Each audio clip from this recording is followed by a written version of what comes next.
Hey folks, how's it going? Today I am in the Expedition Motor Company's Mercedes 250 GD Wolf Restomod. This is a super duper cool truck that is definitely a lot more resto than mod. The main reason why? Well, it doesn't have a modern engine like so many resto modded cars do. No. That engine you hear? That's a 2.5 liter Mercedes diesel motor made up to a 4-speed manual transmission. And let's turn the handbrake off. And let's take it for a ride somewhere in New Jersey. Oh yeah. Listen to that. This car is not fast, and that is totally fine by me. That is not the point at all. Absolutely not. No, what this car is all about is enjoying your time on the road, looking cool to people, and just enjoying the great outdoors around you. There is a roof. Thankfully, it's not on right now.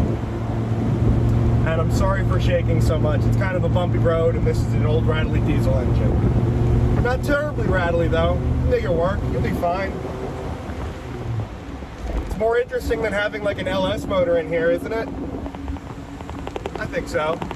Basically what EMC does is take old ex-military G-Wagons from Germany, fix them up real nice in a couple factories that they have in both Poland and also in Germany. And then they bring them over here to sell to folks, a more discerning clientele who has some money to spare on something that isn't like, you know, an old Jeep or a Bronco or a Defender, and the camera's gonna shake around. It's fine. It's more interesting than all those cars, if you ask me. Especially because it is true to what it was like. I mean, this motor and this transmission are completely bulletproof.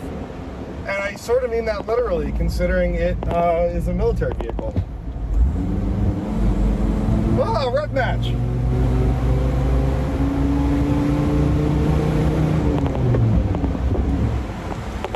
EMC isn't like a lot of the other custom builders out there that you've seen before.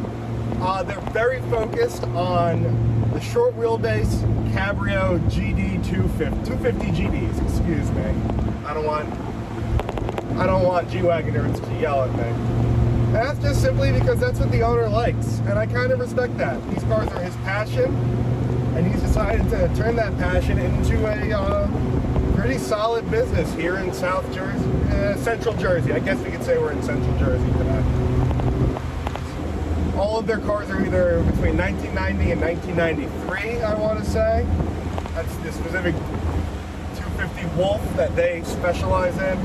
But you can choose, you know, paint colors, interior, add a winch if you want, different wheel packages, stuff like that. But all of the cars are fairly standard to this, and it's because it's what they're good at making. And they are good. This car, it's not cheap, I'll tell you that much. This one is about $170,000, which is not an insignificant amount of money. But when you look at like what Defender Restomods and Bronco Restomods are going for, that's about par for the course, if not a little bit cheaper even. A little bit. I don't know where I am. I'm just gonna turn around. Oh, God, I love that diesel smell. Driving this, I mean, it's not deeply unrefined. Look at that turning radius, guys. I mean, at the end of the day, these G-Wagons don't share much in common with the G-Wagons we see today. I mean, these are military vehicles, farm vehicles, and they're about as refined as those things. Now, they do a lot of stuff, you know, EMC does a lot of stuff to kind of up the refinement. I mean, it's got, you know, leather seats and real wood everywhere. It's got a infotainment system with a reversing camera, and it's got heated seats. But there's only so much you can do to kind of mask the motor and transmission. But it's not fast. I mean, this terminal velocity is probably, I don't know, 70, 75 miles an hour, I would assume. It's not fast, but it's not supposed to be fast. That's 30. One of the fun things is you will be driving flat out the entire time. My foot is almost always on the floor or a centimeter above it. That's kind of cool, no? That's sort of fun. Driving a car on the ragged edge like this. It's a car for the discerning person who has a very nice beach house or something of the sort and wants to load up their friends in the car, go to the beach, do a little off-roading maybe, and look cool going through town center. They only offer 4-seaters. You can option 2 jump seats to make it a 6-seater. Probably not for a very long time, as I can't imagine those seats are super duper comfortable. And I assume this car loaded up with 6 people has to be slower than time.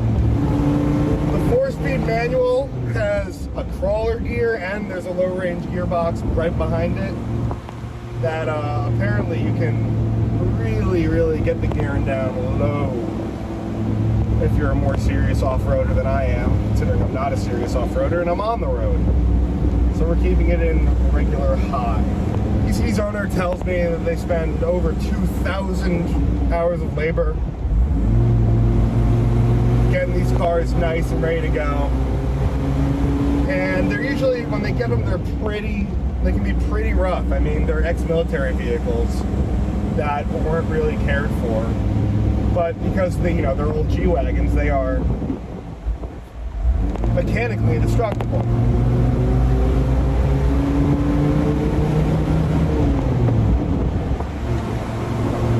And it's a 1,000,000-mile motor. It's a 2.5-liter 5-cylinder naturally aspirated diesel. It's the first naturally aspirated diesel I've ever driven. And it's pretty good, it's charming. There's not gonna be any land speed records broken here, but what are you doing that's so important that you have to rush? So that, guys, is the Expedition Motor Company's Mercedes 250 GD Wolf. It's a really cool car that will make you seem a lot more interesting than everyone else with a Bronco, Wrangler, or Defender, And when you got that kind of money, you just want to be interesting, don't you? You want to be interesting, you want to have cold air. And that's what this has. Thank you guys so much for watching, and I will catch you next time. Bye-bye.